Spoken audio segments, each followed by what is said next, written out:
안녕하세요. 평생 빚에 쪼들려 살고 있는 30대 후반의 워킹맘입니다. 시작부터 제 소개를 하자니 너무 할 게 없어서 오죽했음 빚 많은 걸 자랑이라 썼겠냐마는 여러분들의 너그러운 이해를 부탁드립니다. 저는 어릴 적에 이혼하신 부모님 때문에 아빠랑 함께 엄마에 대한 정을 받지 못한 채 살았어요. 지금까지도 평생을 그렇게 살고 있으니 더 정확히 말하자면 엄마로부터 받은 사랑이나 정을 아예 기억하지 못하며 그 기분조차 모른다고 표현하는 게 더 정확하겠네요. 밥을 굶거나 옷도 입지 못하고 사는 등 궁핍하게 산 건 아니었지만 교사 생활을 했던 아버지는 저에 대해서 관심이 하나도 없으셨기 때문에 제가 뭘 필요로 하는지를 전혀 물어봐 주신 적이 없으셨고 어려서 뭐가 뭔지 알지 못했던 저는 필요한 것들, 내가 지니고 있어야 할 것들을 제대로 한번 사달라고 졸라본 적 없이 그냥 난 이렇게 없이 혹은 모자르게 사는 사람이구나 하면서 하루들을 버텼습니다. 생리가 터졌을 때에도 전 그게 평생 줄줄 흘러내릴 줄 상상도 못한 채 그냥 무작정 생리대를 살 생각도 못한 채 학교에 등교를 했었고요. 자녀를 학교에 바래다 주던 어느 고마우신 학부모분의 도움을 받고서 등굣길에 주변 마트에서 생리대도 공짜로 받고 급하게 선생님께 양해를 구하고 집으로 돌아가 옷을 갈아입을 수 있었어요. 전 아직도 그날 내가 다른 사람으로부터 도움을 받지 못했더라면 학교에 가서 얼마나 많은 남자애들 그리고 여자애들한테까지 놀림을 받았을까 싶어서 아찔하답니다. 그 정도로 저한테는 감사했던 날과 동시에 다시는 기억하고 싶지도 않은 그런 날이었죠. 학교 다니는 내내 아빠로부터의 제대로 된 보호나 보살핌 받지 못한 채 그저 독립적으로 사는 게 인생이란 걸 일찍 깨닫고 살았고 대학을 들어갈 때 입학금 말고도 도움을 주려 하질 않으시니 저 혼자 알바도 하고 장학금을 받아가면서 대학을 겨우 졸업했습니다. 누가 보면 제가 정말 불우한 가정에서 나고 자란 애인 것 마냥 학교에서 선생을 하면 정년도 보장되어 있고 대학 등록금 정도는 대줄 만한 돈도 벌고 있는 아빠가 있음에도 전 완전히 고아나 다름이 없었어요. 뭐 그마저도 너무 익숙해진 터라 이제는 더 이상 불만이 있지도 않고요. 진작에 대학 졸업하면서 아버지와는 완전히 연을 끊어버렸거든요. 하고 싶은 게 딱히 없었고 오로지 돈만 많이 벌어서 풍족하게 살고 싶었습니다. 점점 자라고 사회에 발을 디디게 되면서 다른 또래의 여자들은 너무나도 예쁘게 그리고 늘 웃으며 행복하게 사는 것 같은데 저 혼자만 세상 침울한 표정을 한 채 불쌍하게 살고 있는 것 같다는 느낌을 내내 지울 수가 없었거든요. 열심히 공부를 했고 과외 알바가 쏠쏠했음에도 이것저것 경력이 될 수 있는 인턴이며 봉사활동까지 시간을 100단위로 쪼개 쓰면서 스펙을 쌓으려고 했고 그 덕인지 저는 다 밝힐 수는 없지만 전공을 살려 한 회사에 취직을 했습니다. 제가 기대했던 만큼의 연봉을 받았고 그래서 남들은 상사 욕하며 회사 욕에 뭐해 아주 누구 15대는 재미로 살 때 전 뭐가 그리 재밌고 즐겁고 또 감사한지 회사에서 상사가 아무리 욕받이라고 욕을 해줘도 월급만 주면 다 너그럽게 용서가 된다는 마인드로 살았습니다. 태생이 돈을 쓰고 잘하지 못했던지라 돈을 제대로 쓸 줄도 몰랐고 그냥 월급 통장에 턱턱 넣어두는 게 전부였고 그렇게 살다가 딱 한 번 직장 동료의 주식 얘기에 홀려당 빠져서는 함께 주식에 돈 3천만 원을 꼬라박았다가 2천만 원의 수익을 얻기도 했었어요. 그 바람에 하지 말아야 할 짓을 해버렸죠. 주식 한 방으로 개고생하며 일해야 버는 돈을 쉽게 벌었던 생각에 수중에 있었던 돈의 3분의 2가량을 겁도 없이 쏟아 부어버렸고 결국 여러분들이 예상하시는 대로 그걸 다 홀라당 잃어버리고야 말았습니다. 몇 년간 돈 모으는 재미로 살았었는데 그 돈 한번 제대로 써보지도 못한 채 다 날려버리고는 30이 넘어서 다시금 통장 잔액 0부터 인생을 시작해야 했어요. 내 인생에서 돈을 이렇게 잡힐 듯 하다가 떠나가는 무용지물의 것이구나를 절실히 깨달으며 그때부터 본격적인 제 인생의 이막이 시작되었습니다. 악착같이 돈을 벌면서 악착같이 돈을 모으고 내 앞으로의 인생을 준비하기로 한 것이죠. 결혼 생활이 좋다는 생각을 단 한 차례 해본 적도 없었고 알지도 못했기 때문에 결혼은 당연히 상상 안 했던 것이고요. 제가 인기가 없기도 했었지만 평생 독신으로 살겠다는 마음으로 이성교제에는 완전히 마음을 비운 채 4년 정도를 정말 일이나 더 열심히 했어요. 그런데 참 여기 사연에서도 저 같은 분들이 많으셨던 걸로 기억하는데요. 저도 정말 꿈에도 생각지 못했던 순간에 결혼을 하게 된 남편을 만나게 되었어요. 같은 부서의 상사가 사표를 내게 되면서 여러 동료들을 술자리에 초대했고 그 자리엔 저는 얼굴도 모르지만 상사와는 동료로서 오래도록 일을 했던 같은 회사의 직원분들도 여러 참석을 했었어요. 단순히 인사를 드리는 자리니까 딱히 어색하단 걸 모르겠어서 상사한테 지지하는 채 술을 주고받으며 허심탄회하게 직장 얘기를 하고, 그러다 퇴직 얘기가 나오며 자연스레 저도 술김에 혼자 살고 싶다는 둥, 그냥 인생이 너무 힘들었다는 등 별 하지 말아야 할 얘기까지 해버리고 말았는데, 그걸 저희 남편이란 사람은 변태도 아니고 그게 그렇게 매력적이었다며 그날 술자리에서 제 번호를 따간 겁니다. 지금 생각해보면 제가 경력도 있고 겉보기에 멀쩡해 보이는데 혼자 산다고 하니 모아놓은 돈은 많겠구나 하면서 저한테 대시를 한 것 같아요. 하지만 그걸 하나도 눈치채지 못했던 저는 멀쩡하게 생긴 호리호리한 사람이 저한테 대시를 하니까 연애만 해보지 하는 마음으로 몇 번 만났다가, 하도 사람이 젠틀하고 매너 좋은 게 보고 자란 아빠와는 너무 달라서 이런 사람이라면 더 오래도록 만남을 지속해도 되겠다. 연애를 더 깊이 더 오래 하다 결국 결혼을 했어요. 절대로 제 선택에 후회가 없었고 우리 엄마 아빠처럼 살지 않을 자신이 너무나도 있었는데, 결혼하고 나서의 팔자는 정말 식장 들어가기 전까지는 모르더라고요. 어른들 말씀에 틀린 말이 하나도 없었던 것입니다. 사실 둘 다 바쁜 직장인이다 보니, 그리고 결혼 준비를 하면서 제가 부모님과는 완전히 연을 끊고 산다는 걸 알게 된 남편은 오히려 덤덤하게 그 사실을 받아들이면서 오히려 자신에게 가족으로 찾아봐줘서 고맙다는 다소 낯뜨거운 말도 따뜻하게 건네줬었는데요. 시부모님과도 저의 조건에 대해서 다 승낙을 받고서 환영만 받은 채 결혼을 했었습니다. 그런데 결혼을 하고 나서 보니 이건 뭐 승낙을 받았던 것이 아니라 결혼식 날 딱 그 하루만을 위해서 잠깐 화를 가라앉힌 척을 했었던 것입니다.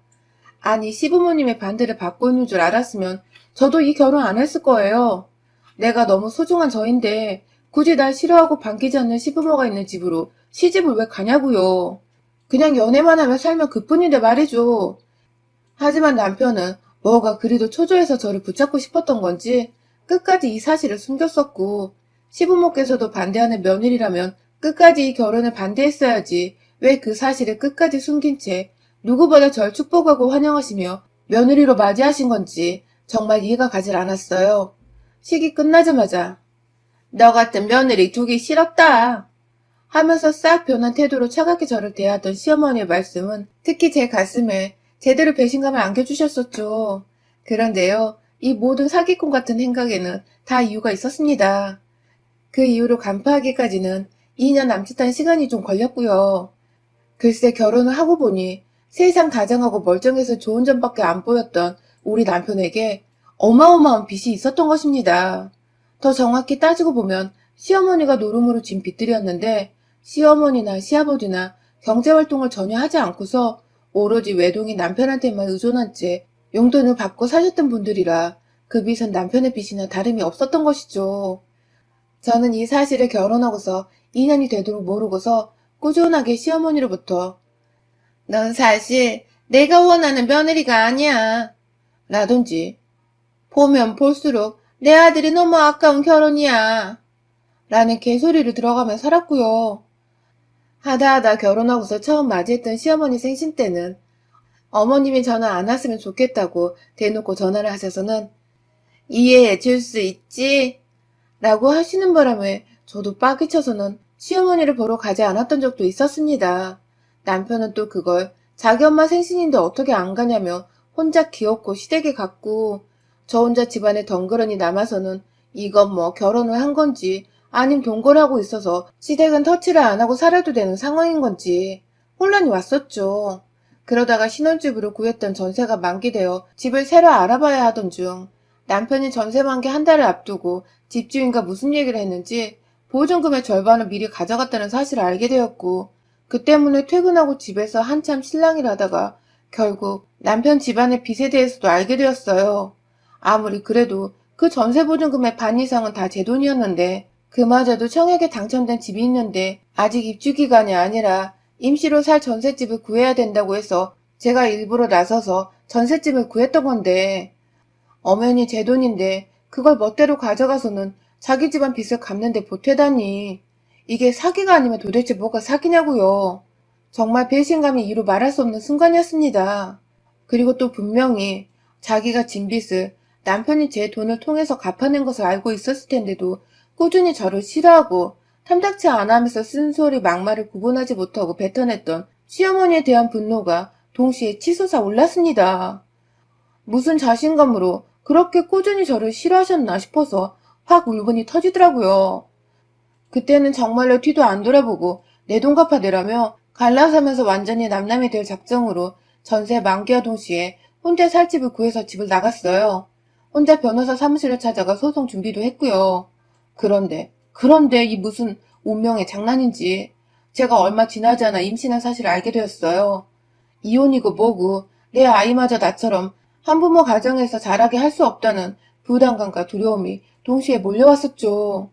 결국 임신 사실을 남편에게 알렸고 남편은 그게 다 하늘이 주신 마지막 기회라며 잘못했다고 또 용서를 구하니까 저도 별 수 없이 받아들인 척을 하며 아이를 위해 다시 살림을 합쳤어요.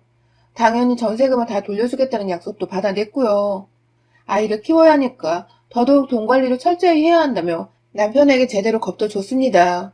또다시 이런 일이 있으면 아이고 뭐고 당신은 당신 집안 빚에다가 내 아이 양육비부터 양육권까지 나한테 넘겨줄 각오를 해야 할 거란 겁박도 하면서 말입니다.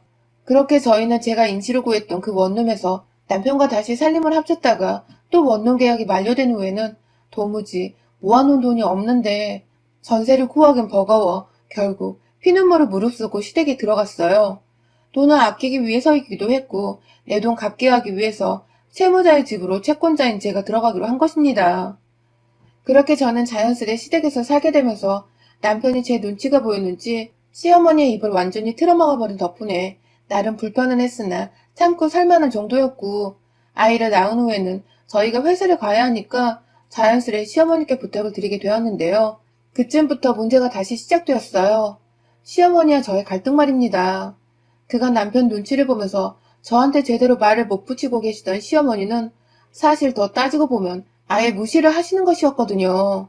제가 퇴근하고 남편보다 먼저 들어가면 본체만체 하시면서 네 엄마 왔다 하면서 말도 제대로 못 알아듣는 아이를 거실에 혼자 내버려뒀다가 본인은 육아 퇴근을 외치며 절 한번 흘겨보시곤 방 안으로 들어가셨죠. 이런 적이 한두 번이 아니었어요.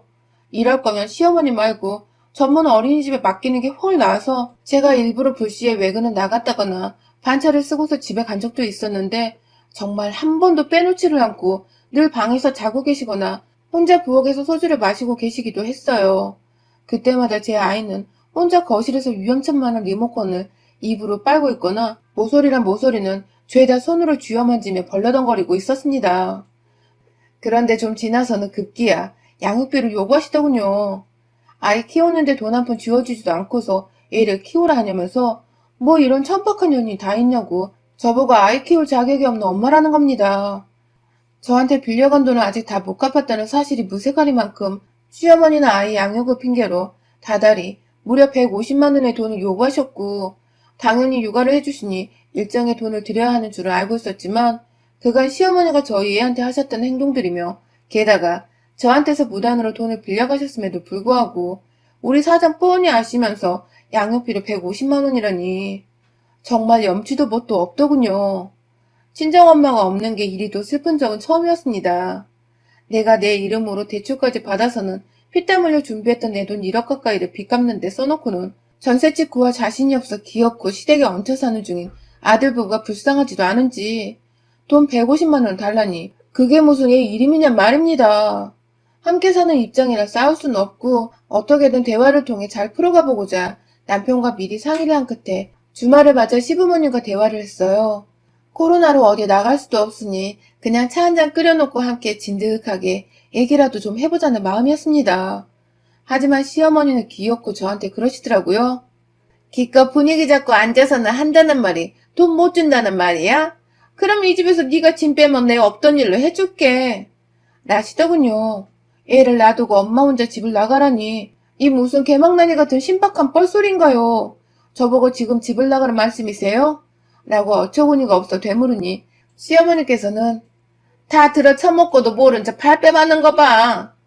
하면서 급기야 제 남편을 바라보며 저거 순 여우라고 얘는 자기한테 맡겨놓고 돈도 안 주고 부려먹으려만 한다며 그래서 자신이 이 결혼을 반대하지 않았냐며 기어코 결혼 반대했다는 얘기를 굳이 그 상황이 또 꺼내들어서는 제가 처음부터 못마땅했다는 말을 하는데, 와, 진짜 이건 뭐라. 도대체 대꾸를 해야 할지 모르겠더군요. 계속 가만히 참고만 있었던 저의 전적인 잘못이었던 것이죠.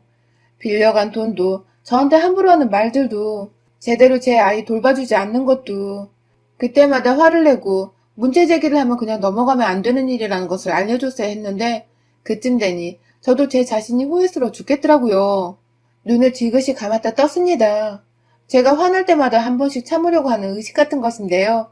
옆에서 남편이 그걸 보더니 급기야 엄마 그만해 그만 좀 해 하며 대신 화를 내는데 제 성에는 하나도 차지 않았어요.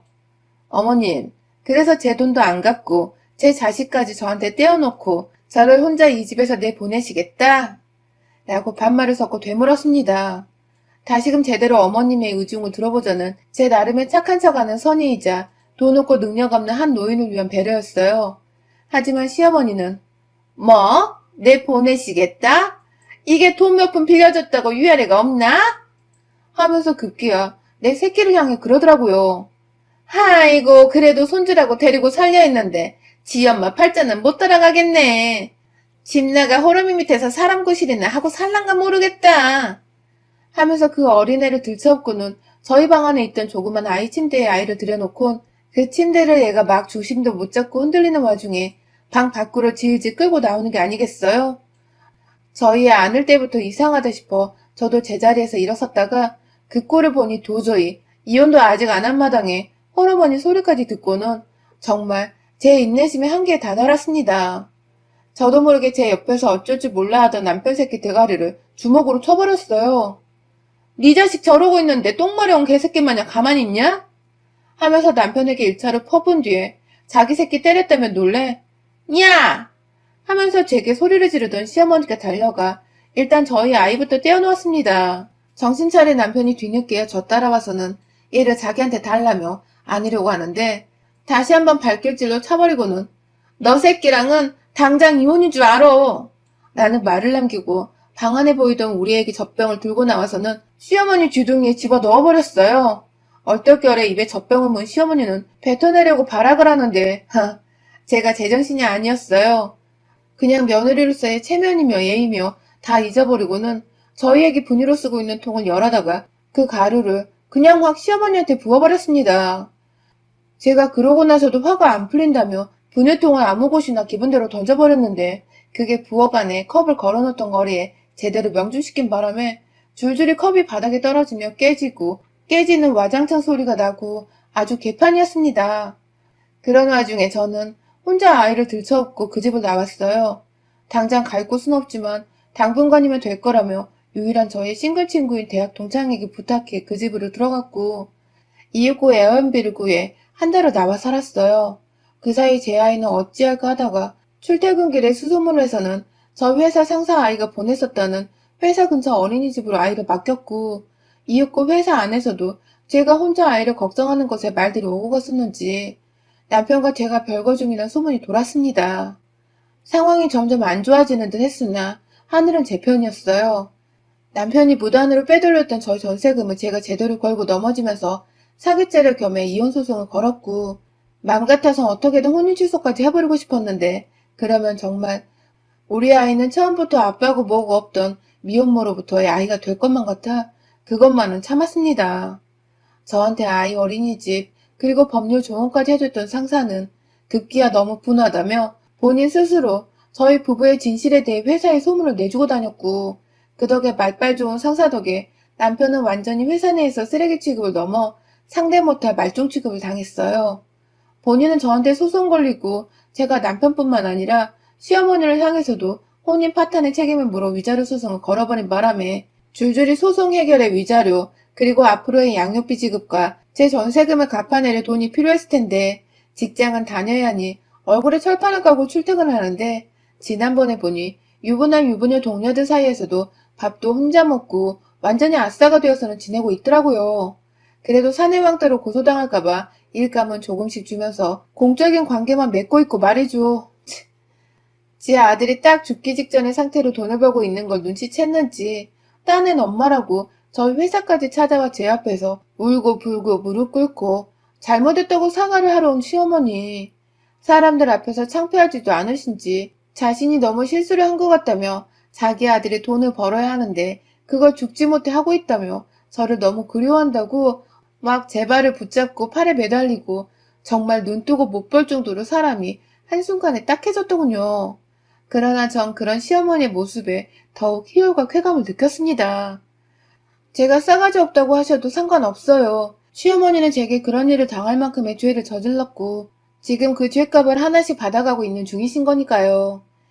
인생은 다 돌고 도는 법이거늘 사람한테 잘못하고 죄 짓고 살면 얼마나 말년이 고통스러운지를 피부로 다 느껴보시도록 제가 끝까지 도와드리고 지켜볼 겁니다. 여러분의 생각은 댓글로 남겨주세요. 오늘도 시청해주셔서 정말 감사합니다.